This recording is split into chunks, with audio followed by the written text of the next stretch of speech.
wal muradu, dan dikehendaki bil kutubi, dengan kitab-kitab. Jadi daripada rukun iman lagi, iaitu beriman dengan kitab. Ma yashmalu mushafa, juga terkandung daripada kitab, iaitu mushaf. Wa qad istuhira, maka sungguh telah masyhurlah, annaha, sungguhnya ianya kitab, mi'atun wa arba'atun, ada 104 kitab. Wakila, dan dikatakan juga innaha mi'atun wa arba'ata asyar, ada juga pendapat yang mengatakan kitab ataupun dan suhuf ada 114 kitab. Wa qala Suhaimi, dan telah berkata Imam Suhaimi, wal haqqu, yang benarnya, yang sepatutnya, adamul hasril kutubi fi adadin muayyanin, bahawa kita tidak menghadkan bilangan kitab tu pada bilangan yang tertentu. Fala yuqal, maka tak boleh kita kata innaha mi'atun wa arba'atun faqat. Kita boleh kata kitab tu hanya kitab hanya ada 104 sahaja. Li'annaka iza tatabba'ta, kerana apabila engkau teliti, ai fasyatta, yakni engkau selidiki, kita kaji, ar-riwayati, beberapa riwayat, tajiduha, maka engkau akan dapati, tabalughu arba'atun wa samanina mi'ah wa mi'ah, maka kamu akan jumpa ada beberapa riwayat yang mengatakan kitab tu ada sampai 184. Fayajibul i'tiqadu, maka wajiblah kita beriktikad, kita berpegang, annallaha ta'ala, bahawa Allah Subhanahu wa ta'ala, anzala kutuban, menurunkan kitab, minas sama'i, daripada sama', daripada langit, alal ijmal, di atas secara umum saja. Janganlah kita tentukan bilangan kitab tu ada berapa. Lakin, akan tetapi, yajibu ma'rifatu kutubi al-arba'ati tafsilan, akan tetapi wajib kita mengetahui kitab-kitab yang 4 secara terperinci, iaitu apa? Wahiyah, iaitu at-Tauratu li Sayyidina Musa, pertama kitab Taurat bagi Sayyidina Musa, waz-Zaburu li Sayyidina Daud, dan Zabur bagi Sayyidina Daud, wal Injil li Sayyidina Isa, dan kitab Injil bagi Sayyidina Isa, wal Furqan lil khairi khalqi Sayyidina Muhammadin sallallahu ta'ala alaihi wasallam wa alaihim ajma'in. Dan Furqan ataupun kita sebut Al-Quran li khairi khalqi, diturunkan bagi sebaik-baik makhluk ciptaan, iaitu penghulu kita Sayyidina Muhammadin, Nabi Muhammad sallallahu alaihi wasallam, wa alaihim ajma'in, dan salam juga kepada sekalian para nabi. Tatmimun, ini satu pelengkap.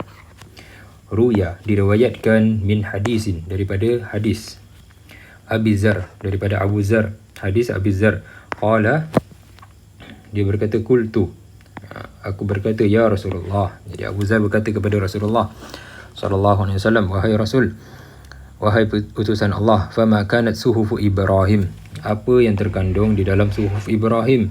Qala, Nabi SAW bersabda, kanat kulluha amsalan, adalah di dalamnya suhuf, semua yang terkandung di dalam suhuf Ibrahim tu contoh-contoh, petua-petua, nasihat-nasihat.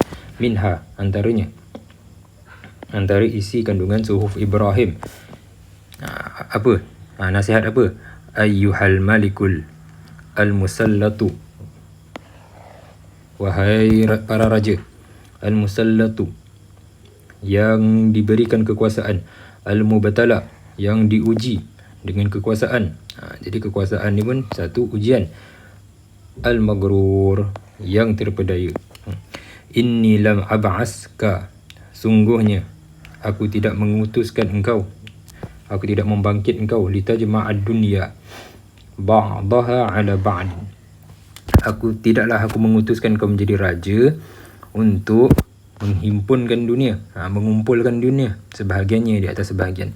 Walakin, akan tetapi aku, ab'astuka, aku mengutuskan kau, aku membangkitkan engkau menjadi raja, litarudda, untuk menjadi pengganti aku, litarudda anni, untuk menjadi pengganti aku. Da'wat al-mazlum, seruan untuk mengganti aku menjawab seruan orang yang dizalimi. Jadi para raja ni kerja dia bukan untuk menghimpunkan dunia, kumpulkan dunia, bukan, tapi untuk mendengar seruan orang-orang yang dizalimi. Ini dalam Suhuf Ibrahim. Fa inni la arudduha, sungguhnya aku tidak akan menolak seruan orang yang dizalim tu, walau kanat min fami kafir. Walau kanat min fami kafir, walaupun orang yang dizalimi itu, walaupun seruan itu daripada mulut orang yang kafir. Walaupun orang kafir, Allah tidak tolak seruan orang yang dizalimi.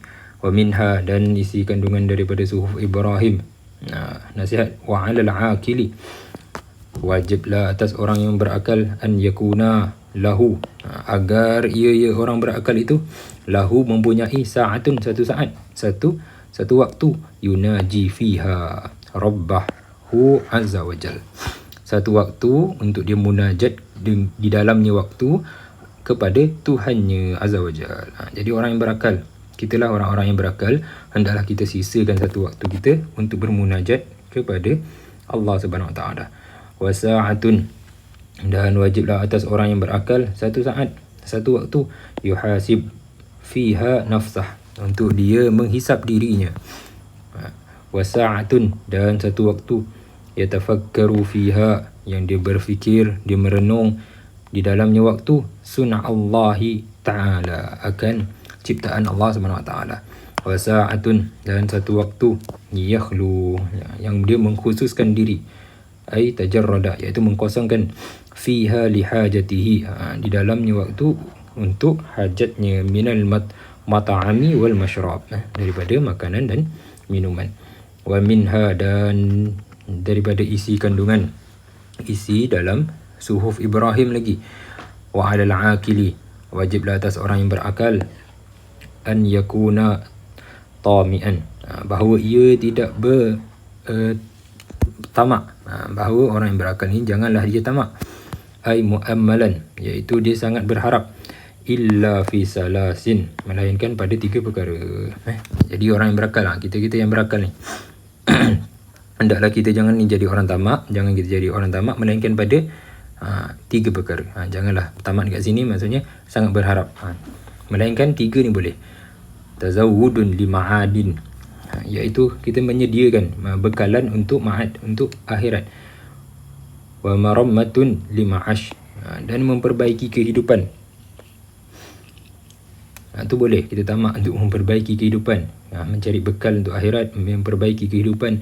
Wal lazzatun fi ghairil muharramin, boleh juga kalau kita nak mengambil lazat pada perkara yang bukan diharamkan, perkara yang halal tak apa. Qauluhu marammatun, ini satu, dan sabda Nabi SAW dengan marammatun, marammatan, bi fatahatin wa tasydidi mim, dengan kita fatahahkan dan kita tasydidkan huruf mim kat sini. Ai islah, apa maksud marammah, iaitu memperbaiki. Nabi kata tadi marammatun lima'ash, iaitu memperbaiki kehidupan. Wa minha, dan daripadanya isi kandungan Suhuf Ibrahim, wa 'alal 'aqil, wajiblah atas orang yang berakal, an yakuna basiran bi zamani, bahawa dia melihat, meneliti dia dengan zamannya, mengambil tahu akan zamannya. Muqabilan ala sya'nihi, iaitu muqabilan, mengambil, bersiap sedia atas pekerjaannya. Hafizan, jadi orang yang berakal kenalah ambil tahu dengan zaman dia hidup. Muqabilan ala sya'nihi, lepas tu dia ambil action untuk kehidupan dia, untuk pekerjaan dia. Hafizan, dan dia memelihara lisan ni, dan menjaga, iaitu memelihara lisan dia, lidah dia. Waman, barang siapa, udda kalamuh, menghitung, membilang, min amali, barang siapa yang menghitung kalamnya, menghitung percakapannya daripada amalannya, qalla kalamu, nescaya sikitlah berkatanya. Kalau kita kira-kira kita hisap diri kita berapa banyak lah perkataan sia-sia kita sebut maka nescaya kita akan berkurang cakap. Illa fima ya'nih, melainkan pada perkara yang penting saja kita akan cakap. Bi fatihi awwalihi, dengan kita fathahkan. Ini faedah nahwu lah. Faedah lugah. Dengan kita fathahkan, kita balik ataskan kalimah ya'nihi, ya'nihi. Min babi rama, daripada diambil daripada bab wazan rama. Ai apa ya'nihi ma tata'allaku inayatuhu bihi kama qala Ibnu Hajar fil Fathil Mubin. Ini faedah bahasa Arab. Qala Abu Zarrin aidan, telah berkata Abu Zar. Ini cerita tentang suhuf Musa pula. Kita berhenti setelah wallahu a'lam.